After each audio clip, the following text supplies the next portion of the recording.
নমস্কার, আমি প্রিয়াঙ্কা। গল্পবাহন চ্যানেলে আপনাদের স্বাগত জানাই। আজ আপনাদেরকে শোনাবো গল্প মালিনীর আত্মা। গল্প লেখা ও গল্প পাঠে আমি প্রিয়াঙ্কা। গল্পটি মন দিয়ে শোনার অনুরোধ রইল, শেষ অবধি শুনবেন। আর কেমন লাগলো কমেন্ট বক্সে কমেন্ট করতে ভুলবেন না। ভালো লাগলে একটা লাইক করবেন, আমার চ্যানেলটিকে সাবস্ক্রাইব করে দেবেন, আর পাশে থাকা বেল আইকনটি প্রেস করে দেবেন, যাতে পরবর্তী গল্পটি খুব তাড়াতাড়ি আপনার কাছে পৌঁছে যায়। শুরু করছি আজকের গল্প মালিনীর আত্মা। অজয়, বিমল, সন্তু ও রাজা 4 বন্ধু। সেই স্কুল লাইফ থেকে এদের বন্ধুত্ব। এখন এরা বিভিন্ন জায়গায় কর্মরত। অজয় আর বিমলের সংসারও হয়েছে, তবে এদের বন্ধুত্বে কোনো রকম ফাটল ধরেনি। প্রত্যেক বছর একটা নির্দিষ্ট সময়ে 4 জনে বেড়াতে যায়। কলকাতা শহরের হট্টগোল, কাজের চাপ সব কিছু থেকে একটু স্বস্তি পেতে 2-4 দিনের জন্য ঘুরে আসে। এবারে তারা ঠিক করলো বেড়গাঁ যাবে, যেটা জামালপুর থেকে নদী পার হয়ে যেতে হয়। বেশ গ্রাম্য পরিবেশ, গাছপালা, মেঠো পথ, সুন্দর প্রাকৃতিক সৌন্দর্য। সেখানে পৌঁছে তারা একটি বাড়ি ভাড়া নিল 2 দিন 2 রাত্রির জন্য। বাড়িটা কোনো বনেদি বাড়ি বলে মনে হলো। বিরাট সেই বাড়ি, গোল করে ঘোরানো দোতলাটা, আর মাঝখানে বিরাট ফাঁকা উঠোন। অনেকগুলি ঘর আছে, তবে সবগুলোই টুরিস্টদের জন্য ভাড়া দেওয়া হয়। ওরা 4 জনে 2টো ঘর ভাড়া নিল। একজন কেয়ারটেকার থাকেন বাড়িতে, তবে তিনি সকালে আসেন, ঘণ্টাখানেক পর বাড়ি ফিরে যান, আবার বিকেলে এসে সন্ধে নামার আগেই ফিরে যান। একজন দারোয়ান আছেন, ঠিক দারোয়ান বলা যায় না, সমস্ত অতিথিদের দেখাশোনা করা, তাদের ফায় ফরমাস খাটা সমস্তটাই তিনি করেন, এবং ওনার স্ত্রী রান্না বান্না করেন। এই দারোয়ান ও তার স্ত্রী অবাঙালি, কিন্তু দীর্ঘদিন এখানে থেকে বাংলা হিন্দি মিশিয়ে দিব্যি চালিয়ে নেন। ভাত, শাক চচ্চড়ি, মাংসের ঝোল ও চাটনি দিয়ে দুপুরের খাওয়া দাওয়াটা বেশ জমল। 4 বন্ধু ঠিক করলো খানিকক্ষণ বিশ্রাম নিয়ে বিকেলে ঘুরতে বেরোবে। 4 জনে ঘুরতে বেরোলো। গ্রামের আশপাশ ঘুরে দেখতে দেখতে বেশ খানিকটা সময় গেল। সূর্য তখন কমলা রং ধারণ করেছে, আর হয়তো 15-20 মিনিট পরই অস্ত যাবে। ওরা 4 জনে নদীর ধারে গিয়ে বসলো। বিরাট নদী। ক্লান্ত পাখিরাও দল বেঁধে বাসায় ফিরতে ব্যস্ত এই সময়। এখন বসন্তকাল, মিষ্টি সুরে কোকিল ডাকছে। এই গ্রাম্য পরিবেশ থেকে শীত এখনো পুরোপুরি বিদায় নেয়নি। হালকা শিরশিরে ঠান্ডা হাওয়া বইছে। নদীর ধারের ঠান্ডা হাওয়া যেন মনের মধ্যে প্রেমের দোলা দিয়ে যায়। নদীর ধারে একটা বিরাট অশ্বত্থ গাছ শাখা প্রশাখা মেলে যেন অনেকটা জায়গা দখল করে দাঁড়িয়ে আছে। ওরা 4 জনে বসে গল্প করছে। অজয় সিগারেটের প্যাকেটটা বের করে নিজে একটা নিল, বাকি 3 জনকেও দিল। সকলের সিগারেট ধরানোর পর শেষে ম্যাচিসটা সন্তু পেল। যেই সিগারেটটা ধরিয়ে মুখটা তুলল সন্তু, অমনি সে দেখল নদীর ওপারে একটা 21-22 বছরের এক সুন্দরী নারী মূর্তি, বুক অবধি জলে ডুবে 2 হাত দিয়ে সামনের জল দুদিকে যেন সরাচ্ছে। পরনে কোনো বস্ত্র নেই। বেশ কিছুক্ষণ জলকেলি করার পর হাত বাড়িয়ে একটা সাদা কাপড় টেনে নিল। তারপর কোনো রকম কাপড়টা জড়িয়ে কোমর অবধি চুল পিঠে এলিয়ে কোমর দোলাতে দোলাতে কোথায় যেন মিশিয়ে গেল। এতক্ষণ মন্ত্রমুগ্ধের মতো এই দৃশ্য দেখছিল সন্তু। হঠাৎ রাজার ঝাঁকুনিতে তার সম্বিত ফিরল। চমকে উঠল সে। হ্যাঁ হ্যাঁ, কি কি কি? বিমল বলল, আরে কোথায় হারিয়ে গেছিস ভাই? রাজা তো এই ইয়ারের লাস্ট মান্থে বিয়ে করছে। তা তোর কি খবর ভাই? কোনো মেয়ে পছন্দ হলো? কাউকে মনে ধরলো? ধরলে বলিস, ঘটকালিটা না হয় আমরাই করে দেব। হা হা হা বলে সকলে হেসে উঠল। সন্তু নদীর ওপারে তাকিয়েই বলল, ধরে নে, আমার খবরটাও খুব শিগগিরই পাচ্ছিস। এতক্ষণে অন্ধকার নেমে জ্যোৎস্না দেখা দিয়েছে আকাশে। অজয় বলল, এই এবার চ, অনেক দেরি হয়ে গেল। একে অচেনা জায়গা, সকলে ফিরে যাই হোটেলে। ঠিক হোটেল বলা চলে না এটাকে, ওই পান্থনিবাস বললে বেশ মানায়। সন্ধেবেলা দারোয়ান এসে চা চিড়ে ভাজা দিয়ে গেল। অজয়, বিমল, রাজা সবাই গল্প করছে, কিন্তু সন্তু কোনো কথা বলছে না।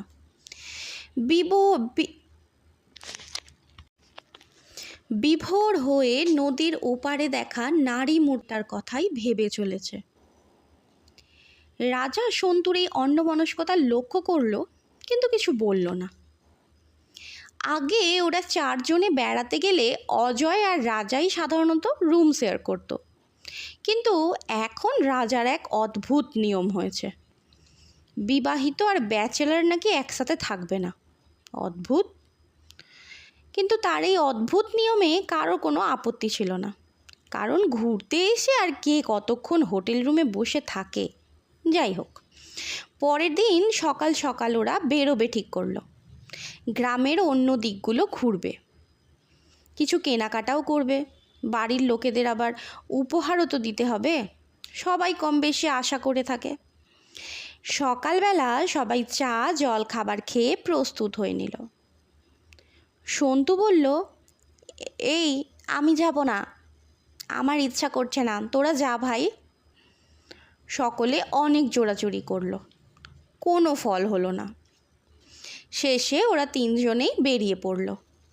ওরা বেরোনোর কিছুক্ষণ পরেই সন্তুও বেরোতে যাবে, এমন সময় দারোয়ান এসে জিজ্ঞাসা করলো, বাবু, আপনার বন্ধুরা চলে গেলেন, আপনি ওনাদের সাথে গেলেন না? আপনার শরীর ঠিক আছে তো? কিছু লাগবে আপনার? সন্তু বলল, না না, আমি ঠিক আছি, আমিও বেরোবো, তবে ওদের সাথে যাব না, আমি নদীর দিকটা যাব। কথাগুলো শুনে দারোয়ান একটু সন্দেহের চোখে তাকালো, তারপর গলা নামিয়ে বলল, বাবু, আপনি এখানে নতুন আছেন, একলা নদীর ধারে ঘুরবেন না, আর কেউ ডাকলে কারো কথা শুনবেন না, দুপুরের আগে বাড়ি চলে আসবেন, সন্ধে করবেন না। বলে আরও কিছু বলতে যাবে, সন্তু হাত তুলে দারোয়ানকে থামিয়ে দিল, বলল, আচ্ছা আচ্ছা ঠিক আছে, আমার দেরি হচ্ছে, আমি চললাম, বলে হনহনিয়ে বেরিয়ে পড়ল। ওদিকে দুপুর প্রায় 1:30 নাগাদ অজয়, বিমল, রাজা ফিরে এলো। এসে দেখলো ঘর খালি, সন্তু নেই। দারোয়ানকে জিজ্ঞেস করায় সে বলল, নদীর দিকে গেছে, কিন্তু এত দেরি হচ্ছে, আপনারা একটু খোঁজ করুন বাবু। শুনে বিমল বলল, আরে ঠিক আছে, আমরা যেখানেই ঘুরতে যাই সব জায়গাতেই ও কোনো না কোনো একদিন একাই ঘোরে, ওর ঘোরা হলে ঠিক চলে আসবে। সারাদিন ঘোরাঘুরি করে ওরা তিনজনেই ভীষণ ক্লান্ত, ভাত খেয়ে ঘুমিয়ে পড়েছে। ঘুম যখন ভাঙলো তখন সন্ধে। লবিতে এসে চেয়ারে বসেছে তিনজনে। অজয় জিজ্ঞেস করলো, রাজা, সন্তু ফিরল? রাজা বলল, না, এখনও ফেরেনি, এবার হয়তো ফিরবে। দেখতে দেখতে রাত 8টা বেজে গেল। এবার ওদের ভয় হচ্ছে। দারোয়ান বলল, বাবু, আমি আপনাদের বলেছিলাম, এমনকি আপনাদের বন্ধুকেও সাবধান করেছিলাম, নদীর ধারটা ভালো না, বিশেষ করে সন্ধ্যের পর। ওই নদীতে মালিনীর আত্মা থাকে। রাজা আমতা আমতা করে জিজ্ঞেস করলো, কে কে মালিনী? দারোয়ান বলল, আজ থেকে অনেক বছর আগে জমিদারের মেয়ে ছিল মালিনী। শুনে মেয়ে এসছে মালিনী এই গ্রামের সব থেকে সুন্দর লড়কি ছিল, কিন্তু খুব চঞ্চল ছিল। যখন তখন নদীতে স্নান করতে ছুটত, কিন্তু মালিনী সাঁতার জানতো না। একদিন সন্ধেবেলা গা ধুতে নেমে নদী থেকে আর ওঠেনি। অনেক খোঁজাখুঁজির পর পরের দিন নদীর ধারে ওর লাশ পাওয়া যায়। কেউ বলে জলে ডুবে মরেছে, আবার কেউ বলে জমিদারের শত্রুরা ষড়যন্ত্র করে মেরেছে। আসলি সচ কেহ জানে না। তারপর থেকে মালিনীর আত্মা ওই নদীর আশপাশেই ঘোরে। যার ওপর ওর নজর পড়ে তাকেই ও নিয়েই ছাড়ে। কাল থেকে আপনাদের দোস্তের হাও ভাও ঠিক লাগছে না আমার। দারোয়ানের কথা শুনে সবাই মুখ চাওয়াচাওয়ি করলো। তারপর দারোয়ানকে নিয়েই বেরিয়ে পড়লো ওরা তিনজনে। নদীর ধারে গিয়ে খোঁজাখুঁজি করতে লাগলো সবাই।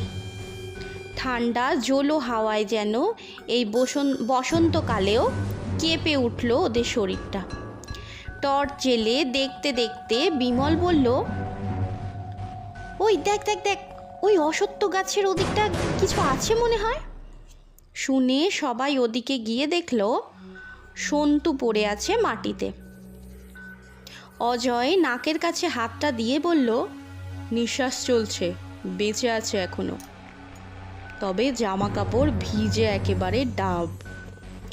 সবাই মিলে ধরাধরি করে পান্থনিবাসে নিয়ে গেল। পোশাক বদলে দিল ওরা। দারোয়ানের গিন্নি গরম দুধ নিয়ে এসেছে। স্থানীয় এক ডাক্তার এসে দেখে গেছেন, জ্ঞান ফিরেছে, তবে ঘোর কাটেনি এখনো। এদিকে জ্বরে গা পুড়ে যাচ্ছে।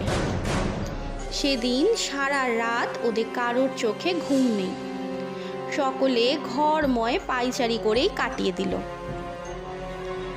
সকালেই ওদের রওনা হওয়ার কথা, কিন্তু ওরা ঠিক করলো আর একটা দিন ওই বাড়িতেই কাটিয়ে দেবে, যাতে সন্তু আরেকটু সুস্থ হয়ে ওঠে। সকালবেলা সন্তু অনেকটাই ভালো, তবে খুব একটা কথাবার্তা বলছে না। রাজা জিজ্ঞেস করলো, এবার বলতো কি হয়েছিল আসলে? সন্তু বলতে লাগলো, প্রথম দিন সন্ধ্যায় মেয়েটি নদীতে স্নান করছিল, তাকে দেখেছে সন্তু। মেয়েটির লাস্যময়ী রূপ দেখে সে মন্ত্রমুগ্ধের মতো হয়ে যায়। সারা রাত ঘুম হয়নি তার। চোখ বুঝলেই মনে হচ্ছে মেয়েটি ডাকছে। মায়াবী তার দুই চোখ, মুক্তোর মতো দাঁত, খিলখিল করে হাসছে। সন্তু নেশায় আচ্ছন্ন হয়ে পড়ছে ক্রমশ। পরের দিন নিজেকে আর আটকাতে না পেরে চলে যায় সেই নদীর ধারে। সারা দিন ওই অশ্বত্থ গাছের নিচে বসে অপেক্ষা করতে থাকে। খিদে ঘুম সব চলে গিয়েছে, সমস্ত চিন্তা শক্তি যেন লোপ পেয়েছে। ঠিক সন্ধে 6টা নাগাদ দেখে মেয়েটি ওপারে স্নান করছে। সন্তুর দিকে এক দৃষ্টে তাকিয়ে হাতছানি দিয়ে ডাকছে তাকে, এসো এসো আমার কাছে, নেমে এসো জলে, দুজনে স্নান করি, কত গল্প করব, এসো তাড়াতাড়ি। আর ওর ডাকে এক পা করে সন্তুও নামতে থাকে জলে। হঠাৎ সে বুঝতে পারে বুক অবধি জলে সে নেমে পড়েছে এবং কেউ যেন প্রবল শক্তি দিয়ে জলের মধ্যে ডুবিয়ে দিতে চাইছে তাকে। প্রচণ্ড ধস্তাধস্তি করে আপ্রাণ বাঁচার চেষ্টা করতে থাকে সন্তু। একটা সময় সাঁতরার কেটে ছিটকে জল থেকে বেরিয়ে ডাঙায় এসে অজ্ঞান হয়ে পড়ে। তারপর আর কিছু মনে নেই তার। সব শুনে রাজা বলল, ভাই ভাগ্যিস তুই সাঁতার জানতিস, আমি হলে তো ডুবেই মরতাম নির্ঘাত। শেষ হলো আজকের গল্প, মালিনীর আত্মা। গল্পটি কেমন লাগলো কমেন্ট বক্সে কমেন্ট করতে ভুলবেন না। যদি ভালো লেগে থাকে আমার চ্যানেলটিকে সাবস্ক্রাইব করে পাশে থাকা বেল আইকনটি প্রেস করে দেবেন, যাতে পরবর্তী গল্পটি খুব তাড়াতাড়ি আপনাদের কাছে পৌঁছে যায়। দেখা হচ্ছে পরবর্তী গল্পে, ততদিন ভালো থাকবেন, সুস্থ থাকবেন। নমস্কার।